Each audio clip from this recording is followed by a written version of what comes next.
नमस्कार दोस्तों। आज मैं आप लोगों से चर्चा करने जा रहा हूँ यूक्रेन क्राइसिस पर। हम सब पिछले कई हफ्तों से इस क्राइसिस के बारे में पढ़ते रहे हैं, देखते रहे हैं। पूरी दुनिया की मीडिया इस समय रूस और यूक्रेन और नाटो और अमेरिका की भूमिका को लेकर चर्चा कर रही है। एक इतिहास के विद्यार्थी होने के नाते मेरी भी क्यूरियोसिटी हुई कि मैं आप लोगों के साथ यूक्रेन क्राइसिस, उसके पीछे रूस का क्या मोटिव है, पुतिन का आगे का रोड मैप क्या है, उनकी स्ट्रेटजी क्या है, और इस जो क्राइसिस पैदा हुई है इसकी शुरुआत कब से हुई, इन विषयों पर मैं आपसे अपनी राय साझा करूं। हम सबको पता है कि वर्ल्ड वॉर 2 में यूक्रेन की तरफ से नाजी फोर्सेज की मदद की गई थी। यूक्रेन में कुछ लोग थे, कुछ तबके ऐसे थे जो कि नाजी फोर्सेज की फ़िलॉसफी को पसंद करते थे, हिटलर की फ़िलॉसफी को पसंद करते थे। नतीजा ये हुआ कि जब वर्ल्ड वॉर 2 चल रहा था तो उस समय यूक्रेन के अंदर एक बहुत बड़े तबके की सिंपैथी नाजियों के साथ थी, हिटलर के साथ थी। दूसरा जो इसका पृष्ठभूमि है कि जब सोवियत यूनियन का डिसोल्यूशन हुआ, या हम कहें कि जब सोवियत यूनियन का विघटन हुआ, उस समय सोवियत यूनियन के राष्ट्रपति मिखाइल गोर्बाचोव ने विघटन के पहले कोशिश की थी कि जो वहाँ की आंतरिक स्थिति है, बेरोजगारी की, महंगाई की, बिगड़ती अर्थव्यवस्था की और बढ़ते आंतरिक विघटनकारी आंदोलनों की, उसको रोका जाए। और धीरे धीरे करके उन्होंने 2 बहुत ही ऐतिहासिक रिफॉर्म का ऐलान किया था। इसके बारे में हम सब जानते हैं। वो यह जो 2 ऐतिहासिक रिफॉर्म था, पेरेस्ट्रोइका और ग्लासनोस्त। गोर्बाचोव को लगता था कि अगर हम अपने सोवियत रूस की इकोनॉमी को लिबरलाइजेशन की तरफ ले जाएंगे, अगर हम सोवियत रूस को ओपन ट्रेड के लिए, ग्लोबल ट्रेड के लिए खोल देंगे, तो शायद हमारे देश की जो आंतरिक बदहाल आर्थिक स्थिति है उसमें सुधार हो, बेरोजगारी की समस्या दूर हो, और जो देश अलग अलग सोवियट्स यूनियंस में जो सेपरेटिस्ट मूवमेंट चल रहे थे उसको भी नियंत्रित किया जा सके। लेकिन सोवियत रूस की आंतरिक स्थिति पेरेस्ट्रोइका, ग्लासनोस्त के बाद और ख़राब हो गई, या हम कहें कि बद से बदतर हो गई। नतीजा ये हुआ कि एक दिन खुद गोर्बाचोव को रिजाइन करना पड़ा 1991 में, और सोवियत यूनियन का विघटन हो गया। सोवियत यूनियन के जितने घटक राज्य थे, जो एलाइज थे, वे उन्होंने अपने को autonomous country, sovereign state announce कर दिया। अब ये अलग बात है कि कहा जाता है कि सोवियत यूनियन के विघटन के समय अमेरिका का बहुत बड़ा रोल था। हम सब जानते हैं कि सोवियत यूनियन के विघटन के पहले दुनिया में 2 सुपर पावर थे, सोवियत यूनियन और यूनाइटेड स्टेट ऑफ अमेरिका। और हम सब ने पढ़ा है कि कोल्ड वार के जरिए दोनों ये सुपर पावर एक दूसरे को नीचा दिखाने की कोशिश करते थे, और इन दोनों सुपर पावर्स की कोशिश होती थी कि दुनिया के बाकी मुल्कों पर अपना एकाधिकार बनाया जाए, दुनिया के बाकी रिसोर्सेज पर अपना एकाधिकार कायम किया जाए, और ट्रेड, कॉमर्स, मिलिट्री डील्स करके दुनिया के बाकी देशों को अपने या तो अधीन किया जाए या अपने साथ अलाइंड किया जाए। कोल्ड वार के चलते ही धीरे धीरे अमेरिका उस समय भारी पड़ा और उसने सोवियत यूनियन का विघटन करा दिया, जैसा कि उस समय के जो कंटेम्प्रेरी राइटर्स हैं, जो हिस्टोरियन हैं, उनका ये मानना है। और इसके सपोर्ट में, इस फैक्ट्स को सब्सटेंशिएट करने के लिए, जो उस समय के कंटेम्प्रेरी राइटर्स हैं, उनका दावा है कि सोवियत यूनियन के विघटन के बाद अमेरिका ने उस समय के राष्ट्रपति मिखाइल गोर्बाचोव को नोबेल पीस प्राइज दिया था। तो नोबेल पीस प्राइज गोर्बाचोव को तो मिल गया, लेकिन सोवियत यूनियन खंड खंड में विभाजित हो गया। और आज हम मिखाइल गोर्बाचोव को याद करने से भी परहेज करते हैं। उनका नाम बहुत ही खराब रेफरेंस में लिया जाता है सोवियत यूनियन के तमाम देशों की तरफ से, सोवियत यूनियन के नागरिकों की तरफ से, जो उस समय के अर्स्टवाइल सोवियत यूनियन के सिटीजन्स थे। उसके बाद धीरे धीरे बोरिस एल्सिन और उसके बाद व्लादिमीर पुतिन का उदय हुआ। ये हम सब ने पढ़ा है, जानते हैं और इस समय देख भी रहे हैं। पुतिन ने रूस की गद्दी या कमान संभालने के बाद धीरे धीरे नेशन फर्स्ट और इम्पीरियलिज्म की तरफ अपना रुख किया। पुतिन को लगता था कि जिस तरह से सोवियत यूनियन का विघटन कराया गया था यूरोपियन कंट्रीज की तरफ से, अमेरिका की तरफ से, वह एक बेईमानी थी और ऐतिहासिक सच्चाई को झुठलाने की कोशिश की गई थी। हम सब जानते हैं कि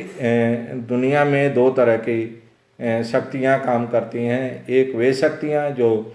कैपिटलिज्म की पोषक हैं और दूसरी वे शक्तियां जो सर्वहारा की बात करती हैं, जो गरीबों की बात करती हैं, जो सोशलिस्ट इकोनॉमी की बात करती हैं, जो कम्युनिज्म की बात करती हैं। और अमेरिका उन कैपिटलिस्ट फोर्सेस की अगुवाई करता रहा है एक लंबे समय से, और दूसरी फोर्सेस की अगुवाई कभी चीन करता है, कभी रूस करता है। अब ये अलग बात है कि ये भी सच्चाई है और ऐतिहासिक सच्चाई है कि जितनी कम्युनिस्ट कंट्रीज हैं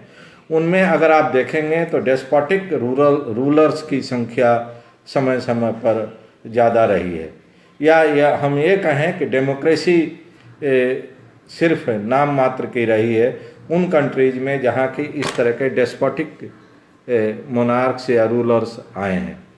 तो डेमोक्रेसी की बहाली के नाम पर, हैव नॉट्स के इंटरेस्ट को प्रोटेक्ट करने के नाम पर जिन लोगों ने कम्युनिज्म और कम्युनिस्ट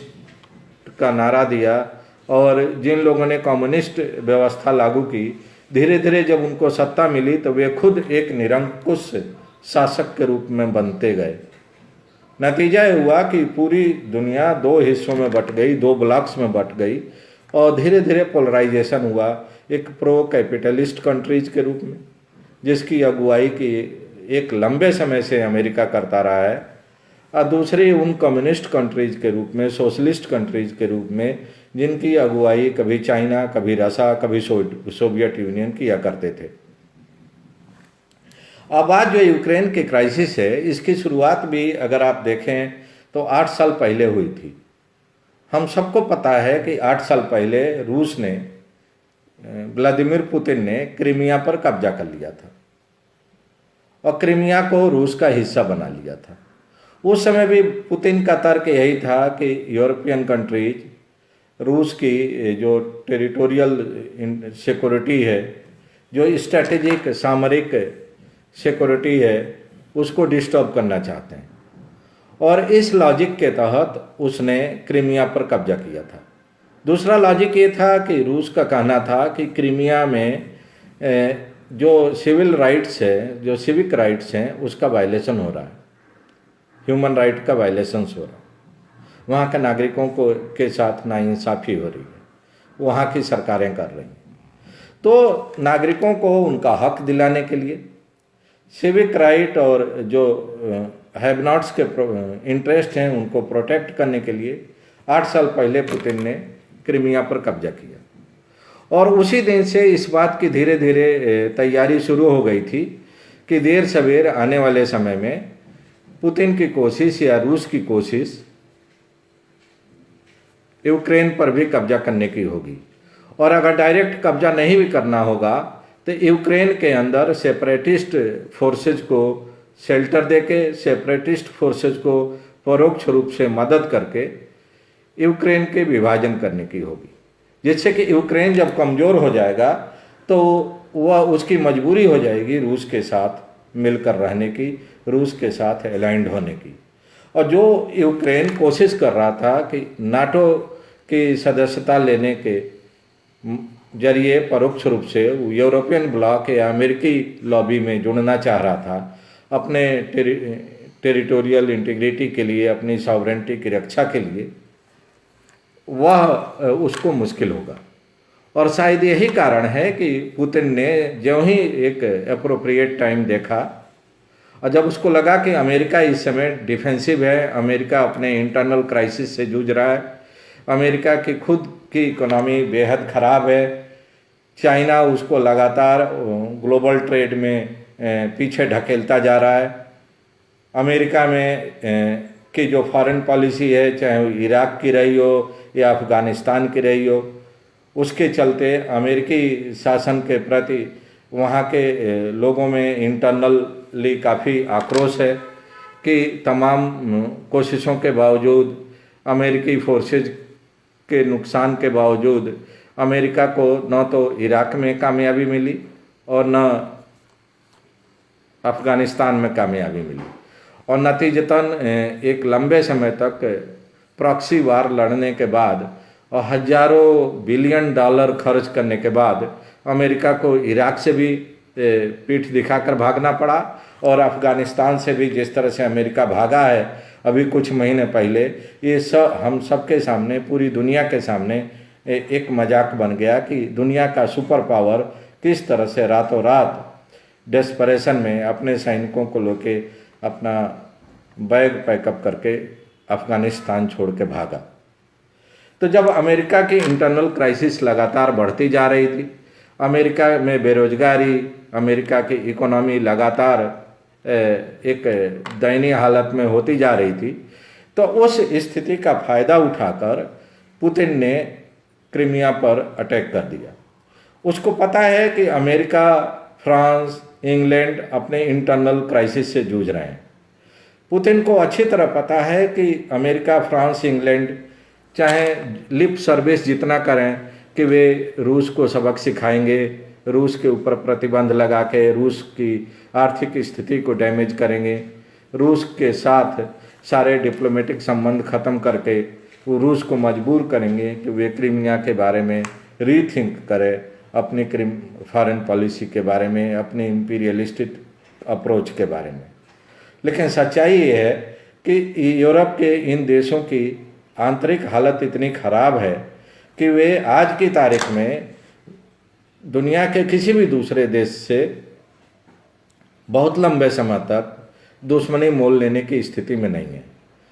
और शायद यही कारण है कि अमेरिकी राष्ट्रपति लगातार प्रेस कॉन्फ्रेंस के जरिए, मीडिया के जरिए, अपने डिप्लोमेटिक चैनल्स के जरिए इस बात की तो कोशिश कर रहे हैं कि रूस का जो विस्तारवादी अप्रोच है वह किसी तरह से रुक जाए, उसको रोका जाए, चाहे आर्थिक प्रतिबंधों के जरिए या डिप्लोमेटिक चैनल्स का इस्तेमाल करके। लेकिन उन्होंने यह भी साफ कर दिया है कि अमेरिकी फोर्सेज यूक्रेन की मदद के लिए वहाँ नहीं जाएंगे। एक हिंदी में कहावत है कि दूध का जला छाछ भी फूंक कर पीता है। अमेरिकी राष्ट्रपति को अच्छी तरह पता है कि जिस तरह जो हश्र इराक में हुआ अमेरिकी फोर्सेज का, जो हश्र अफ़गानिस्तान में हुआ अमेरिकी फोर्सेज का, अगर उन्होंने जल्दीबाजी में या डेस्परेट अटेम्प्ट के तहत अमेरिकी फोर्सेज को या नेटो फोर्सेज को यूक्रेन की मदद के लिए भेजा तो वहाँ भी उनको उसी तरह की चुनौतियों का सामना करना पड़ेगा जिस तरह की चुनौतियों का सामना उनको अफ़गानिस्तान में और इराक में करना पड़ा था। एक और बहुत दिलचस्प घटना है जो हम सबको याद करने की ज़रूरत है और मुझे लगता है कि उसका भी एक संक्षिप्त जिक्र आप लोगों के सामने होना चाहिए। हम सबको पता है कि अफ़गानिस्तान में अमेरिकी दखलंदाजी के पहले वहाँ पर रूस की एक डमी सरकार थी, एक टिटुलर गवर्नमेंट थी नजीबुल्लाह की, जिसकी मदद रूस करता था, रूस के नियंत्रण में, रूस के डायरेक्शन में और रूस के गाइडेंस में वहाँ चलती थी। और हम रूसी ताकतों को, रूस को सबक सिखाने के लिए ही अमेरिका ने वहाँ अफ़गानिस्तान में तालिबान और इस तरह के मिलिटेंट फोर्सेज को पैदा किया। और नतीजा हुआ कि एक लंबे संघर्ष के बाद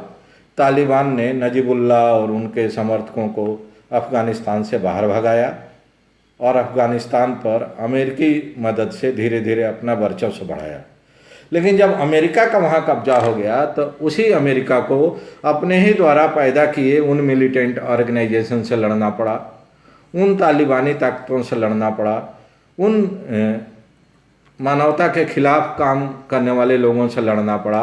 जिनको उन्होंने पैदा किया था रूस को शिकस्त देने के लिए, नजीबुल्लाह को सत्ता से बेदखल करने के लिए अफ़गानिस्तान की। तो अब पुतिन को लगता है कि एक अच्छा मौका है कि अमेरिका को और नेटो को या यूरोपियन ताकतों को उनको सबक सिखाया जा सकता है, रूस के साथ हुई नाइंसाफ़ी का बदला लिया जा सकता है, चाहे वर्ल्ड वार 2 में हुआ हो तब हिटलर और नाजी के जरिए, या अमेरिका के जरिए अफ़गानिस्तान में कराया गया हो, या यूक्रेन को परोक्ष रूप से मदद दी जा रही हो नेटो फोर्सेस के जरिए। तो अब ये तो एक बहाना है कि हमको अपनी सामरिक शक्तियों का प्रोटेक्शन करना है, हमको अपने देश की संप्रभुता बचानी है, इसलिए हम नहीं चाहते हैं कि हमारे पड़ोसी मुल्क हमारे दुश्मन मुल्कों के साथ किसी तरह का अलाइनमेंट करें, और इसलिए हमारी एक जिम्मेदारी बनती है अपने राष्ट्रीय हित को ध्यान में रखते हुए कि हम अपने पड़ोसी मुल्कों को या तो हम प्यार मोहब्बत से समझाकर, दोस्ती का हाथ बढ़ाकर अपने साथ बनाए रखेंगे, और नहीं तो हम उनके साथ जबरन करके उनको मजबूर करेंगे कि वे हमारे विरोधियों के साथ जाने के बजाय हमारे साथ बने रहें। अब सवाल उठता है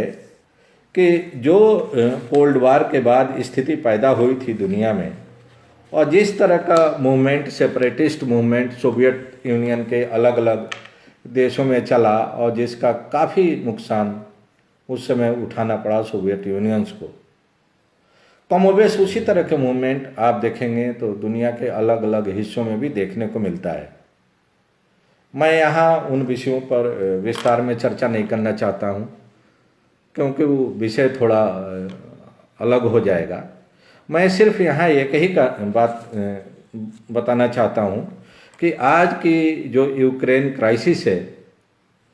ये सबसे बड़ी चुनौती भारत के लिए भी है। भारत पहले से ही पाकिस्तान और चाइना से जूझ रहा है। भारत के चारों तरफ जो पड़ोसी देश हैं वो पहले से ही भारत विरोधी जो एक ब्लॉक बना हुआ है चीन और पाकिस्तान का, उसके साथ गलवहियाँ बिना के चल रहे हैं, दोस्ती के हाथ बढ़ा के एक दूसरे की सुख दुख में खड़े होते दिखाई दे रहे हैं। ऐसे हालात में भारत के सामने सबसे बड़ी चुनौती डिप्लोमेटिक चैलेंज है कि किस तरह से कूटनीतिक अपनी कुशलता के जरिए भारत रूस और अमेरिका दोनों से एक बराबर की दूरी बनाए रखते हुए अपने नेशनल इंटरेस्ट को प्रोटेक्ट कर पाता है। अखबारों में हम सब लोग पढ़ रहे हैं और समाचार माध्यमों में भी देखने को मिल रहा है कि इस लड़ाई के जरिए अगर ये लड़ाई लंबी चली यूक्रेन और रूस के बीच में, और तनातनी जो अमेरिका और नेटो और यूरोपियन कंट्रीज़ का रूस के साथ बना हुआ है वो लंबा खींचा, तो इसका असर पेट्रोलियम प्राइसेज पर भी पड़ेगा। पेट्रोलियम प्राइसेज के दाम बढ़ेंगे या घटेंगे ये उतना महत्वपूर्ण नहीं है। इसको तो भारत इस तरह की क्राइसिस से निपटने में पहले भी सक्षम रहा है और भारतीय अर्थव्यवस्था इतनी मजबूत है कि अगर इस तरह की कोई क्राइसिस आती है तो उसको निपट लेगी। सबसे बड़ी चुनौती है डिप्लोमेटिक, और डिप्लोमेटिक में भी स्ट्रेटेजिक। एक तरफ हम रूस से हथियार खरीदते हैं, दूसरे तरफ अमेरिका से भी हमारे तमाम तरह के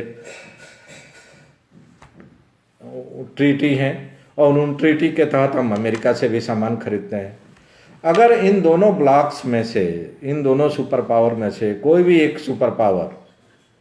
हमसे नाराज़ हो गया तो उसका असर हमारी सामरिक तैयारियों पर भी पड़ सकता है, उसका असर हमारी इकोनॉमी पर भी पड़ सकता है, उसका असर हमारे ट्रेड और पर भी पड़ सकता है। अब देखना है कि मौजूदा भारत की सरकार इस सबसे बड़ी जो डिप्लोमेटिक चुनौती है उससे किस तरह से निपटती है, कितनी संजीदगी के साथ, कितनी मैच्योरिटी के साथ, कितनी दूरदर्शिता के साथ इन दोनों सुपर पावर के बीच में बढ़ते तनावों और इन दोनों सुपर पावर से जुड़े हुए कंट्रीज के साथ बढ़ते तनावों के बीच में भारत के इंटरेस्ट को, भारत के इंटरनेशनल और नेशनल और इंटरनल जो उनके जो चैलेंजेज हैं उसको, उसके मद्देनज़र अपनी रणनीति बनाती है, अपनी पॉलिसीज को आगे बढ़ाती है और अपने डिप्लोमेट्स के जरिए, अपने डिप्लोमेटिक चैनल्स के जरिए अपने बिजनेस इंटरेस्ट को, अपने स्ट्रेटेजिक इंटरेस्ट को, अपने मिलिट्री प्रिपरेशंस को के काम को आगे ले जाने की कोशिश करती है। इसलिए मैंने सोचा कि इतने महत्वपूर्ण विषय पर आप लोगों के साथ अपनी राय साझा किया जाए।